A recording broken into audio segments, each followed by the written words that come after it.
Welcome back to the Battle Buddies podcast, where we believe that you should not take on the world alone. Today's episode is titled Praising People Productively. Gabe. Howdy. Good morning. Yeah, good. Yes, good morning. It's afternoon right now, I think. So, last week we discussed correction and how to correct correctly.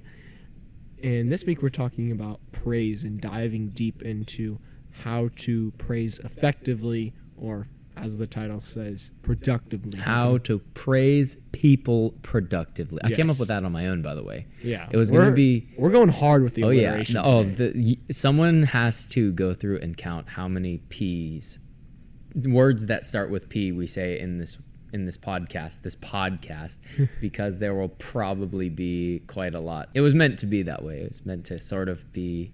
I don't remember what the word is like, where they all start with. It's like Coca-Cola. Oh, shoot, what's that called? An alliteration? I think it's an alliteration. I don't know. Yeah, alliteration. Yeah, we'll call this episode How to Praise People Passionately, Productively, and Poignantly. There you go. There's a word that you guys can look up, you young folk out there.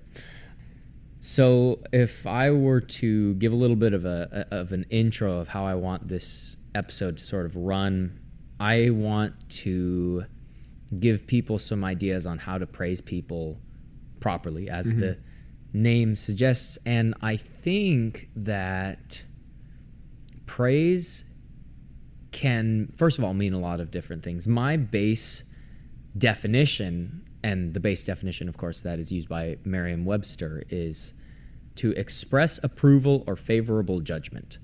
And so that can be obviously taken a lot of different ways.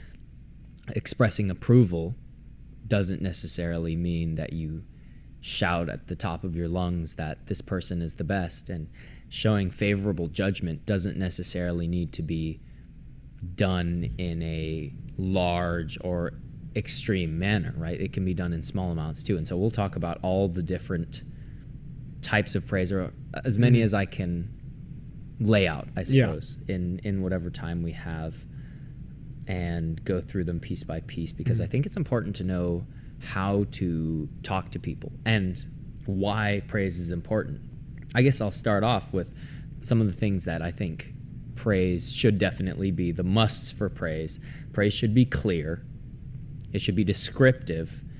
It should be memorable. And then this is the one that's missed the most, I think. It should be the last thing they think about, as in the final thing that they think about you. So it should be clear, right? You're not going to say, good job. We talked about this last episode a little bit. It should be something descriptive. Not a murky, oh yeah, good job, something like that, but something that tells them what they did well, how they can do better.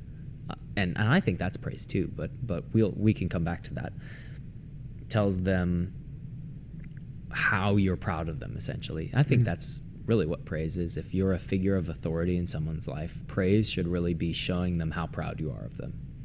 If you're looking for a good soundbite quote to take away from this episode. And then the last one, memorable, of course, being they should remember that praise. We've talked about that one a little bit last episode as well. You should end on the praise. And this is something that we've talked about for ages. The idea of the last thought should be the positive note, right? When we talk to a student, you should end on the praise. So, for example, when we're talking to a student, I don't say, that was a good jab, but keep your hands up. We say, okay, that was a good jab. Here's how you can make it better. And then, of course, what do? We say praise, correct, praise. That's a Satori principle from Kovar's. We say praise first. Great job on that jab. It was nice and fast.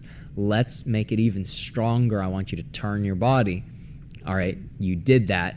Great turn, great power. Great job. High five. Boom. Big high five. And it should be the last thing they talk about. Here's a little life hack. This is a little off topic, and I guess I'm taking the rabbit trail, and we're not even 5 minutes in.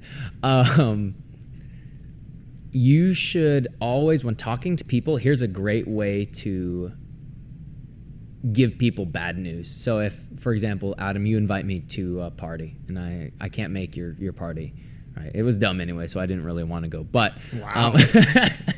but I can't make your party.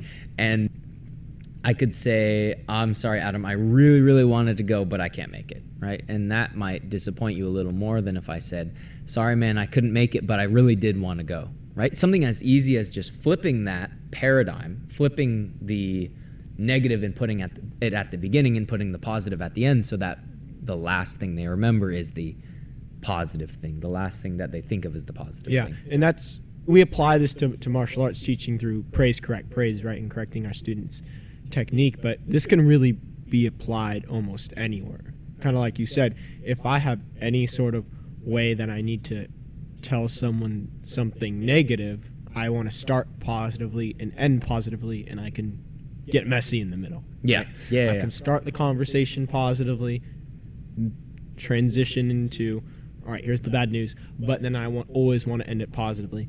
And I did this with a student once when we were still doing outdoor classes. Just once?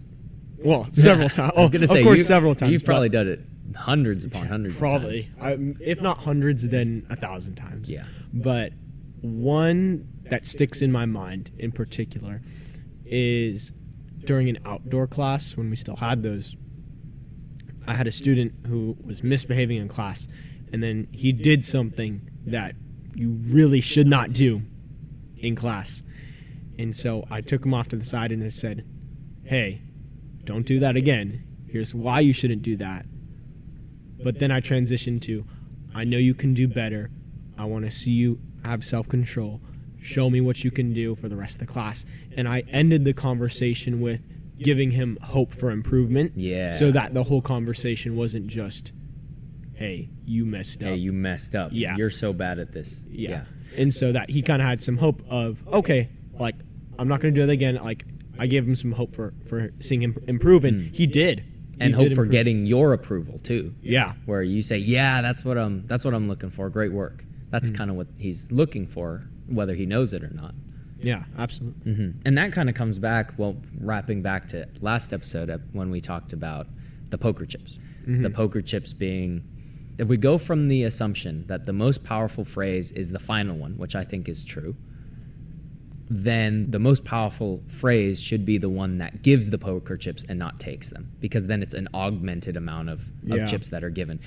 The way the poker chip analogy works, in case you didn't hear the last episode, which I would recommend you go check out, but it's a free country, you do what you want. The way the poker chip analogy works is that everyone has a certain amount of poker chips in life. Some people have more, some people have fewer poker chips. And whatever builds you up gets you more chips. Whatever breaks you down takes those chips away. And so we want to be sure that we're building them up so that they're gaining in chips, because those chips mean confidence. Those chips mean a lot of things for them.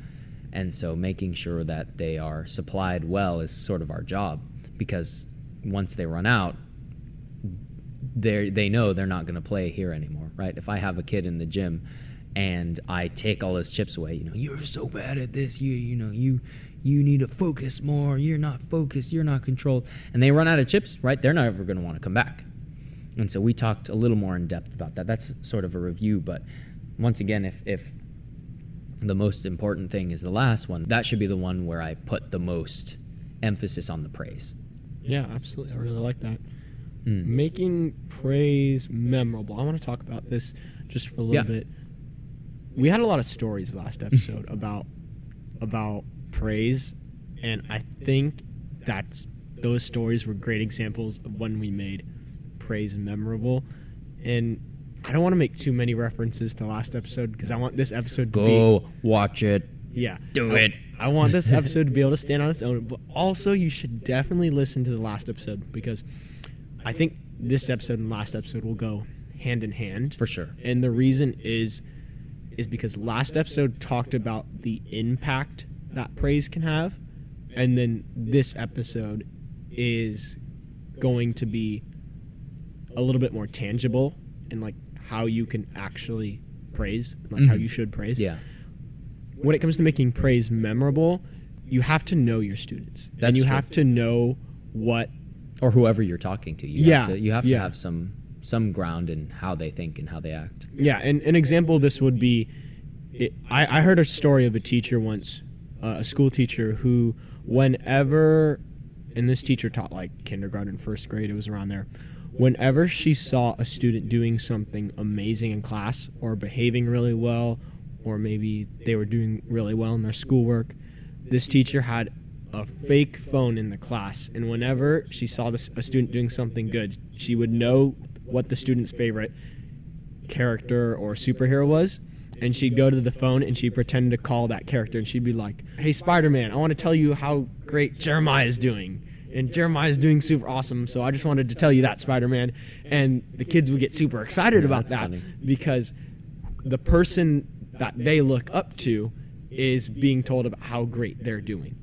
And the reason it meant a lot to the students is because the teacher took the time to know what would mean a lot to the students. Yeah. This teacher knew that, Jeremiah's favorite superhero is Spider-Man, or Sarah's favorite superhero is Batman, or whatever.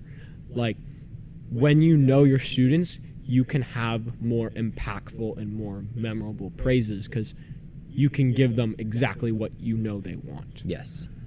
Off of that, by the way, we'll talk about this in just a sec, but the different types of praising. I do think it's true that you should definitely know who you're talking to when you talk to them. There are also, though, when we talk about passive praise, which is going to come up in a bit, that's something that's a little more general. And so I'll go ahead and move forward just a bit, but before we get to the different types of praises, the two ways that you can praise someone publicly and privately, I'll address those really quickly. You can either praise people publicly or you can praise people privately, and both are important, I think. Public praise feels really good and also should be used with some amount of caution, especially the people who are a little more shy.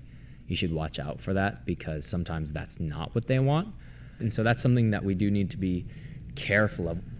One of the ways we praise here is we have someone go up front and we say, "Hey, everyone, look at this person. They're doing such a great job." Boom. And I think that can work in almost any workplace where you say, "I just got to tell you,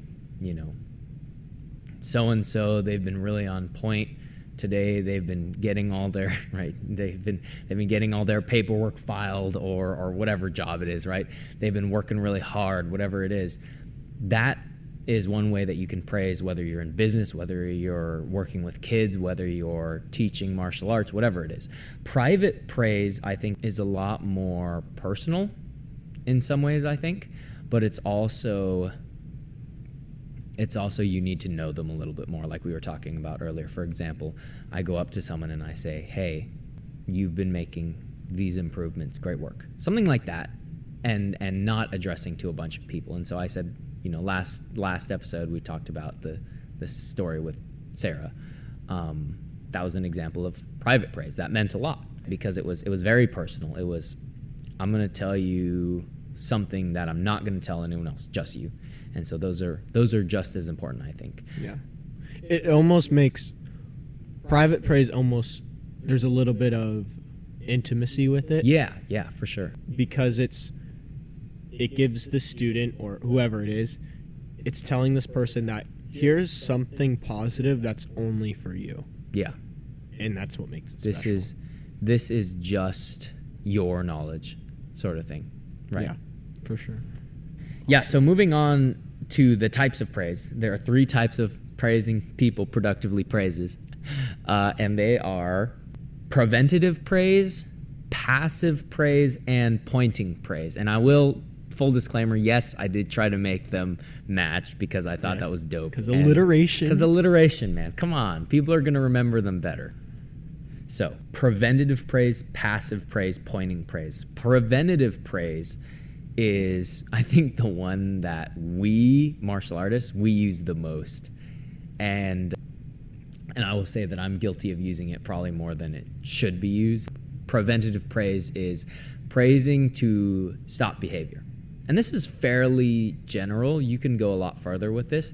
So preventative praise can be used in a lot of different ways. I think the main one is through telling someone that they're doing something well or that they can do something well to avoid something else. So you used the example earlier of saying to the student, hey, you can do this. I think a massive form of praise, and this doesn't sound like praise, but I think one of the biggest praises you can give someone is you're not living up to your potential. And it's a judgment in the same way, because you're saying essentially you're not where you could be. But it's also a compliment. You're saying, I know where you could be, and I know very well that you are able to do more than you're doing, and you're stronger than you think, and you're smarter than you think, and you're wiser than you think, or whatever it is, and you can give me more effort. And I think that's a compliment, because what you're saying is you are better than even you think. Yeah. It's telling the student that I know that you're capable of much more. Yes, I know you're capable of doing more. Now go do it. And then another way we do it is what we call spotlighting or proximity praise, which is, hey, great work, this student, wink, wink. This student who is not doing what they're supposed to should be doing the same thing. And I think that's one that can, like I said, be overused, but because it's another public praise. Public praise shouldn't be used excessively. Public praise can be used as preventative praise, where I say, okay, Adam is not sitting up in his class, but Daniel here, he's sitting up really well. So I'm going to praise Daniel, say, Daniel, you're doing a great job sitting up. And then you see, oh, he got praised, because most kids that age, they want that sense of approval. And so they do the same thing. And then I say, oh, Adam, you're sitting up really well too. Boom, give me a high five. Bang, just like that. And that way I preventatively praised you from poor behavior. No, hold on. I preventatively praised you from performing in poor performance. Here we go. The alliteration.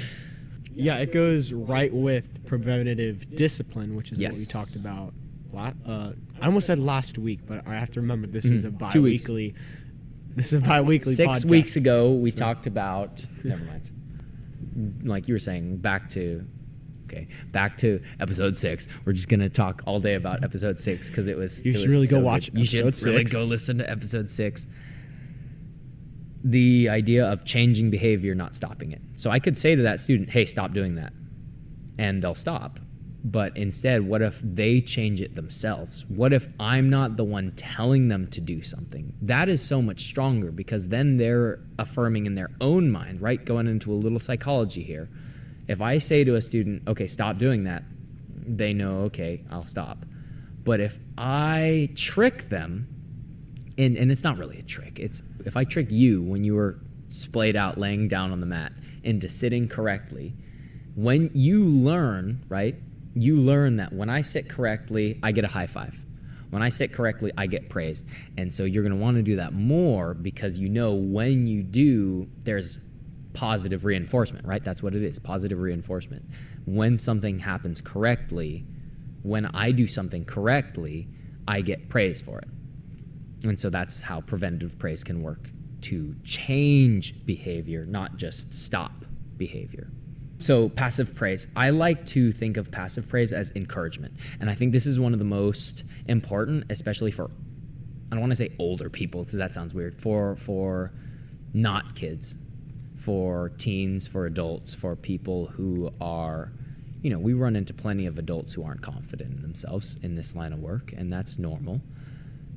They don't necessarily want, back to public praise versus private praise, they don't necessarily want me to go up in front of the class and say, hey guys, stop what you're doing. Look at, I'm trying to think of a random name. Give me a random name. David, look at David here. He's doing swell. And David's like, can I please go back into the class? Because they don't want that. They want to blend in for the most part. They want to belong. They don't want to stand out.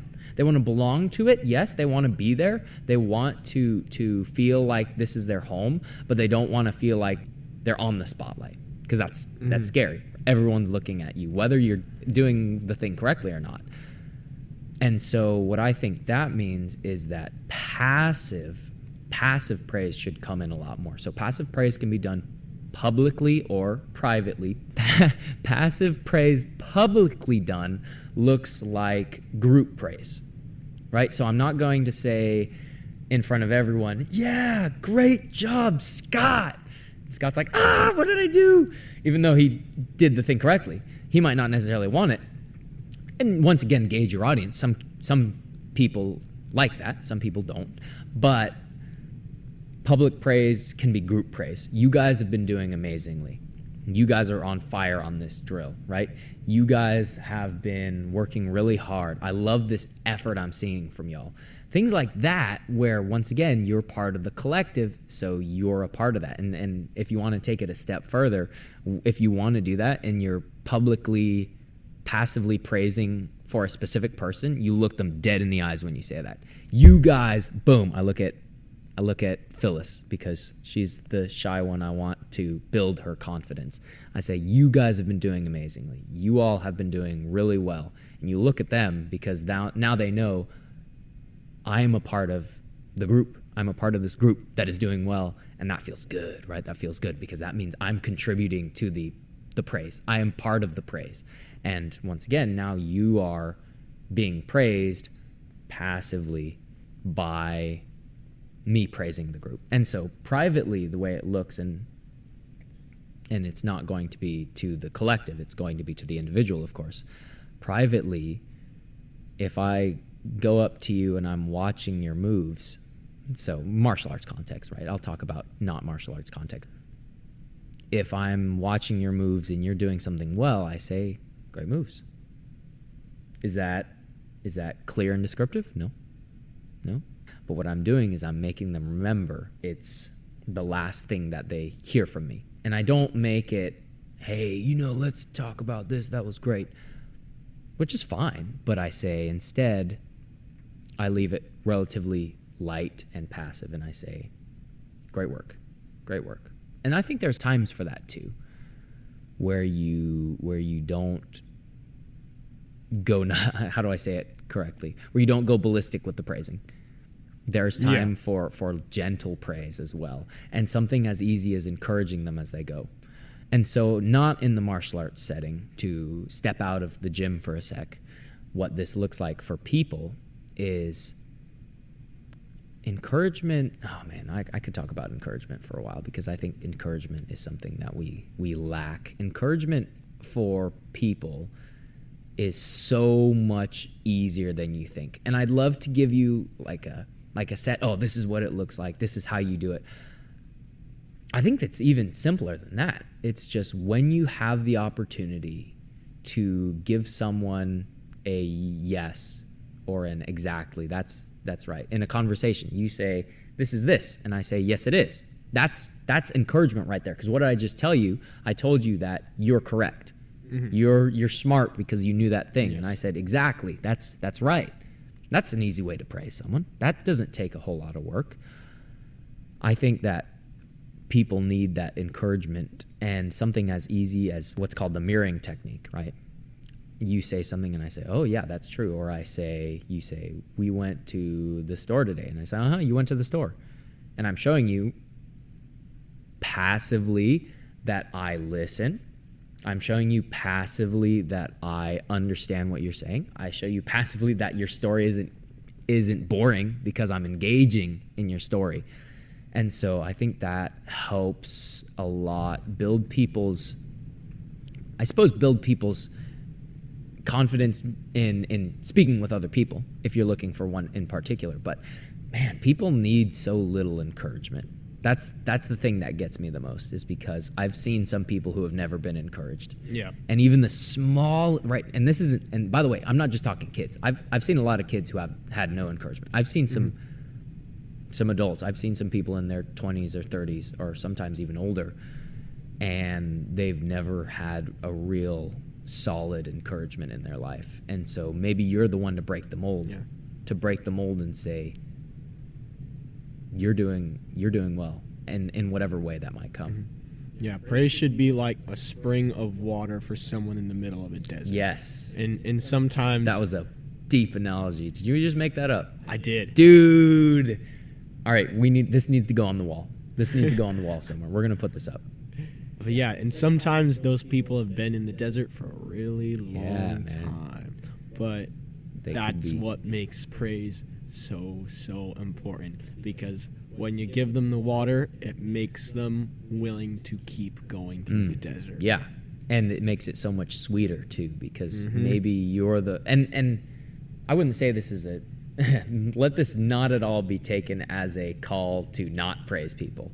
But when people get a praise after a while and they haven't had one and you're the first one, that praise is so sweet.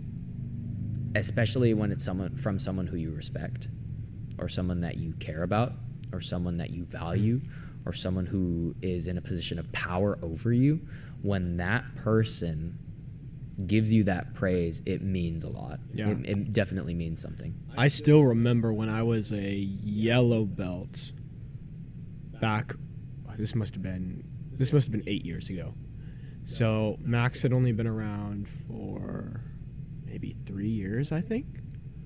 And I was doing like a front kick or something in class, and this one sensei who has since left the dojo, she hasn't been here in years, but I still distinctly remember her saying to me after I did my kick, she said, "I feel like you should be like a blue belt because of how good your moves are." And I still remember her saying that to this day, because it impacted me so much.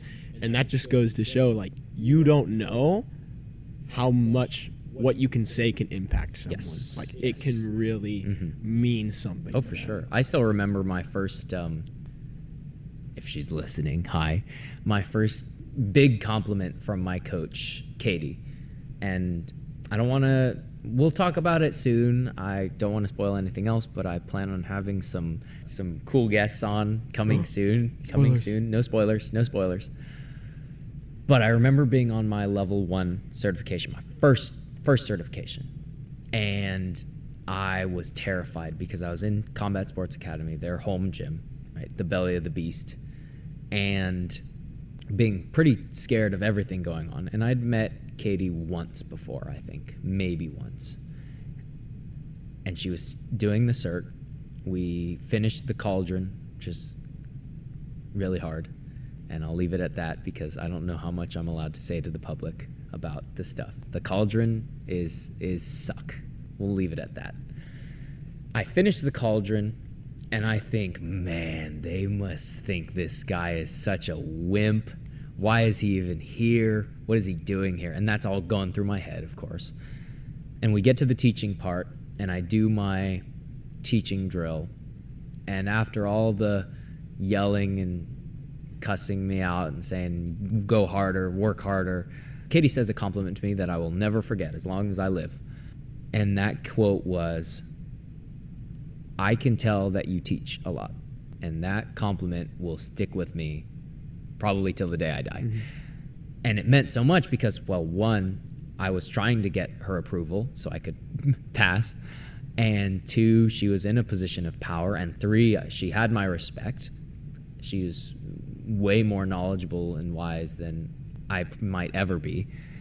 And that compliment was so much sweeter because of that. Yeah, absolutely. I was literally going to say, like, yeah, it meant so much because she was in that position of power, and I was like, oh, he already said it. So yeah. Yeah, the best part about Katie and Julio too, the both of them are, first of all, they're very hard on you. They are said, and this is in the Alliance too, the Krav Maga Alliance, it is said that they have the hardest certification in the Krav Maga Alliance. And they earn that title, man. They earn that title, and they don't forget it. But while they can both be extremely harsh and loud and degrading, they are both amazing mentors. Yeah. And they can... And they're so passionate. And they're so passionate about what they do, which is why, and I know they've both talked about this, they don't let you skate through, right? They're not going to say, yeah, you did okay, but I'll still get... No, they only want the people who really know Krav and who can really do Krav under pressure, under stress. Those are the people they're looking for. And I remember Katie saying this as well. She has a moral obligation to keep the standards high. And that's something that I've tried to live with myself and do for my students is I have a moral obligation to keep the standards high. Because you don't know when they're going to need to use exactly. what you're teaching. Maybe I teach them something that saves them. Maybe I teach them something that saves their lives. I've never told this story on the podcast. And this story will probably come up later. This is, once again, we're way off the rabbit trails, but I'm going to tell the story anyways. I hope you guys like rabbit trails. Yeah, hey, if you guys don't like rabbit trails, go somewhere else. I remember teaching a student, this is on the topic of teaching them things that they might need. I had a panda. She was 5, 6-ish. And by the way, when we say panda, our panda students are our 4 to 6 year old students. We should have an episode just devoted to the vernacular. Yeah, just a terminology so people can. We'll just call the episode terminology. You'd be like, all right, so here's what this means. Anyways, so I had a panda, a 4 to 6 class, and she was probably 5 or 6, a little on the older range, and we were teaching them trap and roll, right? When someone's got you in mount and you roll them over, you collapse their arm and pull in their leg so they can't base out, and then you flip them, right? And then how to get out. And anyways, the moral of the story was we taught her that. And I remember one class in particular, it was like a super small class. It was just me and this other coach and I think 4 pandas, so real small class. And we had a ton of fun. We worked on that for a long, long time. And not 2 months later, I'm talking to their parents, and their dad says she was in a fight, and this kid took her down, right? This kid was the aggressor, first of all. This kid was the aggressor, and she got taken down, and the kid sat on top of her, and she flipped him over. And I went, ooh, yes! Those are the... I've said this already too, but those are the moments where you go, oh, what I do is meaningful. Mm-hmm. Man, I hope I have even a quarter of the passion of my coaches, because if I did, that's so much love for the art. I hope bleeds into the kids as well, because that was when one of the times I noticed, man, what I'm doing here is not in vain. This is not in vain that I'm here. I have a purpose here. And a purpose, by the way, to make sure that I'm doing the best I can. Because what if, and then on the flip side, what if I didn't spend that class? I was like, okay, I'm just kind of here. It's a small class. They don't really need me super attentive or whatever. Maybe it could have been different. Maybe that kid could have gotten hurt, and maybe I could have had something to do with it. So there's my rabbit trail for today, I guess. We love rabbit trails. We should probably move on. Yeah. So let's get to pointing. Yes, praise. Pointing praise. And I think I know where this is going, and I really like it. So I must say I just said pointing praise because it sounded cool, and it started with a P. The pointing praise is meant to refer to where you've come from and how far you can go. Mm-hmm. Pointing praise is a praise that evaluates for you, sort of like evaluative praise. It evaluates for you, though, only comparing you to yourself, where I say to them, this is where you've been, this is where you can be. This praise, I think, should only be done privately. This isn't something you necessarily do in front of people. There are some exceptions, of course. To every rule, there are exceptions. This one is best done, I think, one-on-one. And so what does this look like? For us, it looks like this. Hey, student, fill in the blank. I think that you have been making great improvements. When you started, you were like this, and now you're like this. Maybe you say that. That's pointing to where they've come. And then you point to where they can go. You say, someday you could be a black belt. And by the way, I don't say that all the time. I believe that every student can become a black belt, first of all, but I don't say that all the time because the last thing I want is for it to ever lose its potency. Yeah. Every time you want it to stay special. Every time I say to someone, if you've ever heard this, if I have some student listening and they've heard me say this to them, every time I say it, I mean that from the very core of my existence, in all the passion that I can muster. I mean that I believe with every fiber of my being that you could become a black belt someday and that you could conquer everything if you stick to it. If you stick to it, you can make it. By the way, it doesn't mean if I haven't told you that I don't believe it about you. It means that if I've told you that, I never took it for granted. I never said that flippantly. Mm-hmm. Every time I say that, I mean it. I like to use that the same way. Like I use that praise as something to be coveted. Yes. Because when there's a student who in class isn't just outstanding but consistently outstanding, and you've talked about this before when our character word for the kids is, I think, positive attitude. You always say there's two types of people: inhale people and exhale people. There are two types of students: inhale students and exhale students. And when I have a student that's an exhale student, and what that means is a student that comes to class and I go, whew, they're in class, like they're going to be a great leader. Not saying that I'm going to do less of a good of a job because the student's here. It just means that, oh, now I have the student here that can be a great leader in class, and because this student is here, it makes the class better. Yeah, as opposed to an inhale person, which is they walk in the room and you go, yeah. Right? And you go, oh no, what am I going to do? Yeah, there are definitely students like that, and those are opportunity students. Yep, we'll talk about them another time. Yes. But the opportunity students, so before I go too far, because I don't want this to leave my brain. Sorry if I interrupted you. No, it's all right. Opportunity students need this as well. Yes, but it looks a little different. Yeah. I think it looks different. And so one of the ways is using it as preventative phrase, right? Mm-hmm. I say to them what you were saying earlier. Hey, in the past, you've done this. In the past, I've seen you behave this well. In the past, you've been amazing, and I want to see it again. Mm-hmm. And that's praise. Once again, that's saying you're not living up to your potential. That's the same thing, right? And then also for future, you say, and this is maybe less opportunity student, more student who is not quite getting it. And this is, once again, this is awarding direction, not perfection.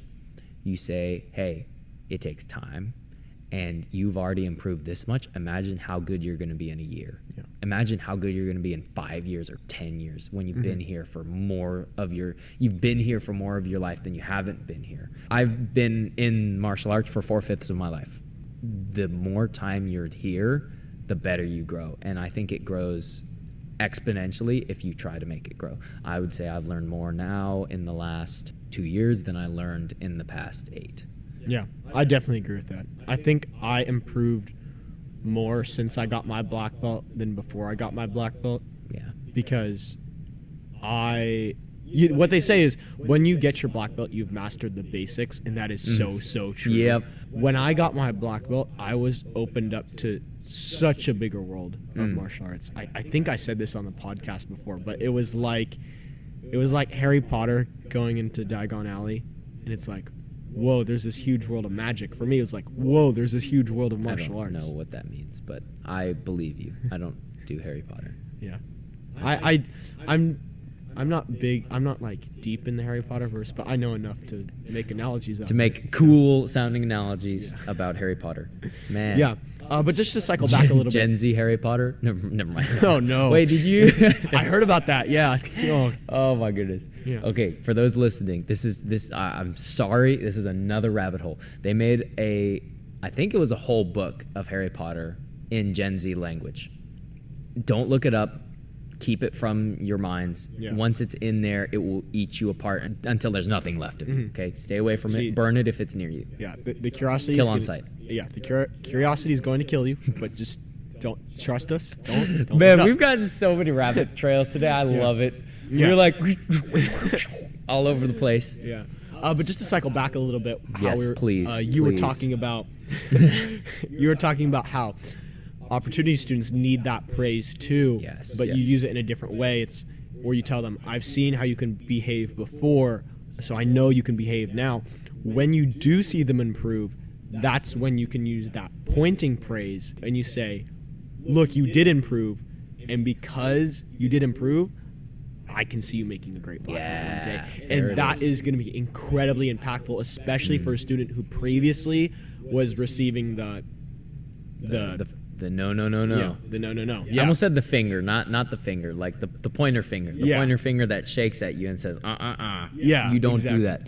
Yeah, and I can literally think of an example of a student like this. We were literally talking. Yes, talking I was about just him. going to say that. Yeah. You beat me to it. Yeah, at our staff meeting this morning, a student who in class was an opportunity student. Yeah. Who would interrupt, would have an excessive amount of energy, which is okay, which is great for martial arts, but this student's energy would be directed at the wrong things. And so because of that, the student was often a distraction in class, and now the student is like a completely different kid.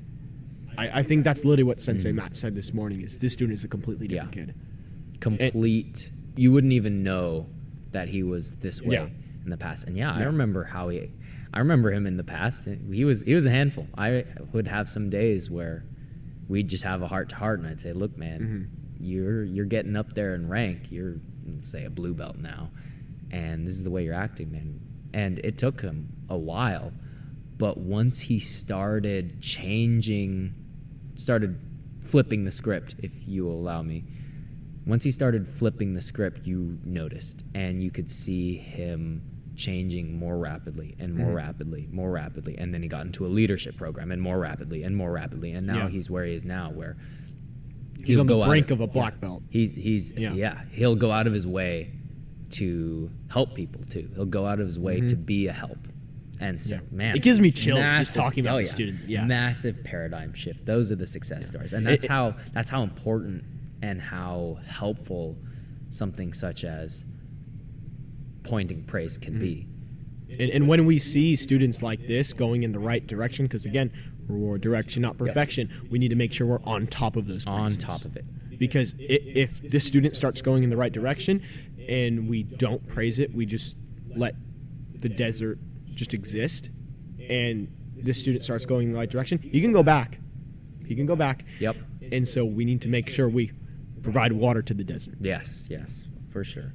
Making sure that they know where they're going, and you keep reminding them of where they can go, because it's easy to lose sight of where you're going, and very easy to lose sight of where you could be. And if someone is there to remind you, if someone is there to keep you accountable and remind you of where you could go, that vision, for lack of a better word, that vision becomes so much clearer. And by the way, just as another side note, this is for everybody. This is not a martial arts thing. Yeah. This can be done for anyone, anywhere. Yeah.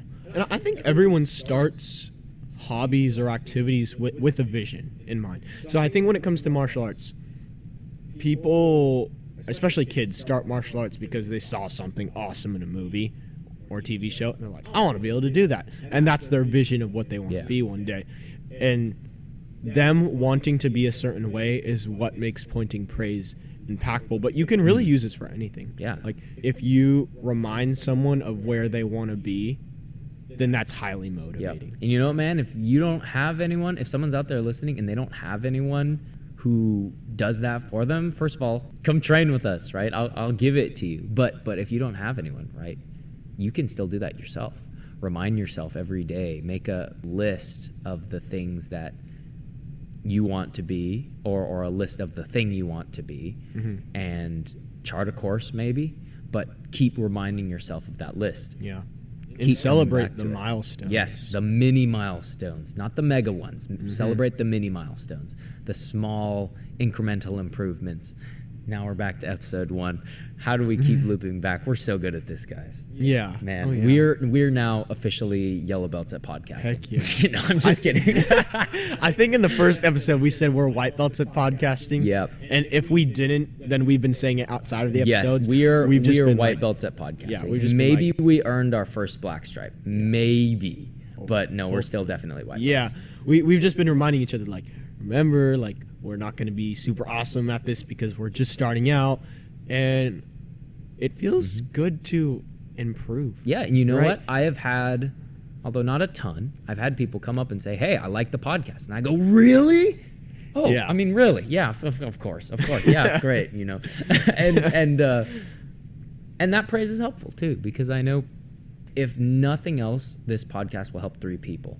If even one person comes away from this with a better understanding of how to help people, of how to change lives, of how to make the world a little bit better, and they did that because they weren't changing the world alone, then my purpose is fulfilled. Yeah. Right? The purpose of the podcast is fulfilled. Yeah, right? I think of that for martial arts.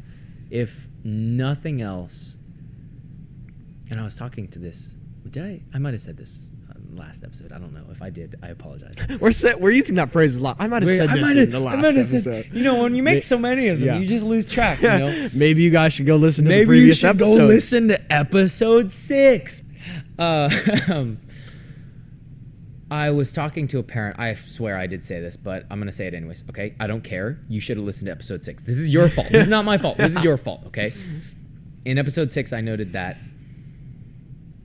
one of the pushing passions of mine, and I had a parent come up to me. Dude, stop me if I've already told this story, man. Okay, stop. I don't remember if you've already told. I don't think you have. I was running around the mat. It was a day I wasn't working too, but I was running around the mat, praising the kids, going on, messing with their class, not messing it up, but I'd go in and work with one of the kids for a sec and say, hey, great job, and then run off, do something else, and that's the way I am. I'm a very spastic person. But one of the parents came up to me and said, Mr. Gabe, how do you have so much energy? And I was like, whoa, that's just the way I am. And then I thought about it and I said, okay, and this was, I made this up on the spot, so even cooler, right? Props to me, self high five. Ow. I said, I am this way because every day I am presented with what might be the last opportunity I have. I might never see this kid again, whether they leave or something happens to me, right? I could be driving home today, semi-truck hits, boom, gone Gabe. It's in Psalm 90 that it says, teach us to number our days that we might be wise, but tomorrow might be my last day, and I want to know that I did everything I could today to make the kids that much better. Mm-hmm. To make the people I interacted with, the parents, the kids, the adults, the teens, everybody. If I made them a little better, and it was because I didn't settle for mediocre teaching Gabe. I didn't settle for, I'm going to take a break now because I'm tired. I went as much as I could, and I did the best I could because I don't want to go home and say, man, I could have done more. Every day I go home, I want to think, I did everything I could. And if that was the last day I got to work with them, I would be satisfied. Mm-hmm. I would say, that's okay. I did everything I could. And now it's their turn to go change the world themselves. Yeah.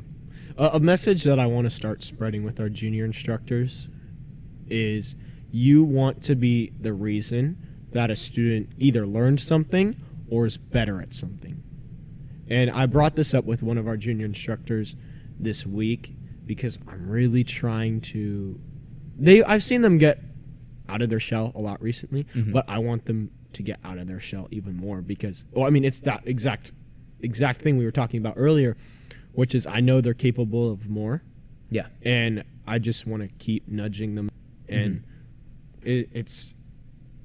It's you have to have your own personal vision as the teacher, right? Yeah. Of where you want your students to be. That's true. I think that's helpful too. Yeah. And so that when you see your students moving in that direction, that's the cue to praise them. Yeah. Right? Yeah. So if I have the vision of where I want my white belts. So, okay, this unit we've been teaching our intermediate students how to do a 360 block, which is a very useful block because it's very simple to do and it can be used for a very common attack. And all it is having my arm out in front of me in an L-shaped position and reinforcing my arm by my body. And something I want to make sure with my students is that they are putting strength behind their blocks, because if they just try to block with just their arm, then it's going to be a flimsy block and it's going to collapse and they're going to get hit in the face, mm-hmm. right? And just like you said, if this is the last day I can teach my students this, it needs to be good, because maybe one day someone tries to come up to them and clock them right in the face, and they were able to block it. Yeah, maybe that was the only thing they remembered. Yeah, because they were able to use this. Yep. And that's what makes my job important. So I start with a vision. Where do I want them to be? I want them to be in a position where they can block someone's giant fist flying at their face. Yeah. All right? Then what are the tools I need to accomplish that vision? All right? Maybe I get some bags, some small bags on their hands, so that when they block, it's a little bit softer, but they can still hit hard, so they can understand how much impact is coming at them. All right? And then when I see my students moving in that direction, I see them putting the full force of their body behind the block. That's when I say, I'm so proud of you guys. Yep. I see you guys accomplishing the vision that I set in my own mind, and that's why I'm proud of you guys. I'm getting out of you guys exactly what I wanted. Now, that's not exactly what I say. I'm going to praise them in a way that means something to them. But as a teacher, that feels good, because the message I'm telling them is what I said is, you guys are accomplishing the vision I had for you guys. Yeah, when they live up to your vision. I don't think necessarily you should, I don't think you were saying this, but I don't think that's something you should share with them per se. Oh, yeah. I think maybe, but it's something you should use very, very carefully. What I do think it is very, it's helpful for you as an instructor, as a coach, to put goals that you have for them. I have done this with most students who come in here, and some of them live up to it. Some of them maybe don't. Maybe I put it a little too high or out of reach, or maybe they're still working on it. But I'll see someone come in and I'll see the way they act, and I might say, yeah, you're going to be a champion one day. Or I might say, you're going to make a great teacher. Or I say, you got some amazing kicks. You're going to be one of the top kickers in the gym. I try not to be too smug with this story, but I'm going to tell it anyways. And apologies to any of the other coaches. They were wrong. I was right. Boom. So story goes like this. Had an advanced student taking our advanced test.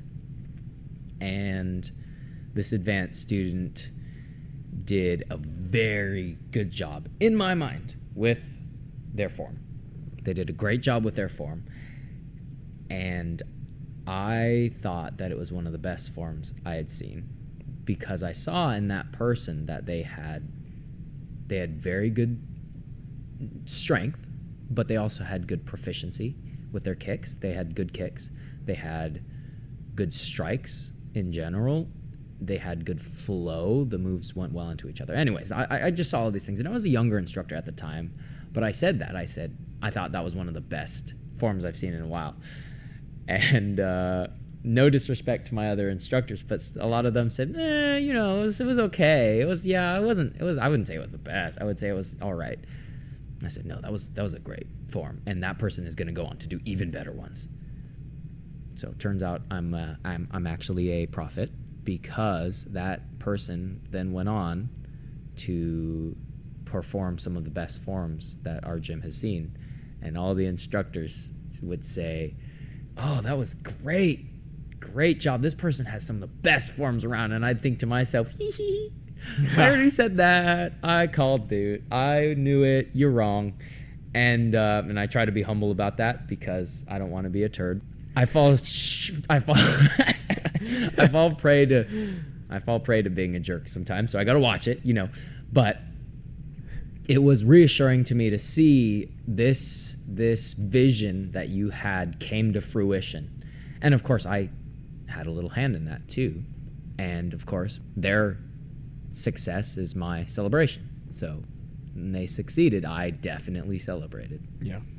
Circling back to pointing praise, Sensei Matt used to always do this with our advanced belt promotion ceremonies, where whenever we were getting promoted to brown belt or black belt, and actually I vividly remember him saying this with my black belt promotion, he would say, think about where you've been and where you're going, and reminding us of how much we've improved. And we do this at every brown belt promotion. I at least hear once for one person, because we go through each person who got promoted, and the instructors give them some praise, and we tell them about how much we've seen them improve. And there's always that one student who we've seen improve a lot. Not that the others haven't, but there's always that one particular student where almost the narrative of the praises that we give them is, you've improved so much. Yeah. And that is pointing praise, is look at your improvement and look at how much you can improve. Yeah, I think that's a good place to end before we go on another rabbit trail. Yeah. Make sure you guys send in any questions that you have for us. So you can do that by commenting on the YouTube. I'm still working on getting it on the Google or the Apple. Yeah. And we'll get there. I went to Mr. Google and to Mr. Apple and I said, may I please have my podcast on your platform? And they said, maybe. And they were like, well, maybe. Can you, like, count backwards from 50 and then do a triple backflip and then do all these other things? Count back from 50 and do a triple backflip. Yes. Because those are about the equivalent of difficulty levels. Well, they gave me a list of 50 things I have to do, and so I'm working on that. How many have you gotten through? One. Is that the counting back from 50? Yes. He's still stuck on the triple back. Yeah. Yeah, another way you can contact us if you want to get a hold. I know, Adam, you have an Instagram. I have a book face. You can contact us on those. Just send us a message or comment on one of the posts about the podcast. We'd love to hear from you guys, whether it be a goofy question or a not goofy. Give us a like on YouTube or Spotify. Follow us on Spotify. You can hear all of our wonderful podcasts and keep listening for even more rabbit trails coming in the future. All right. See you guys in the next episode.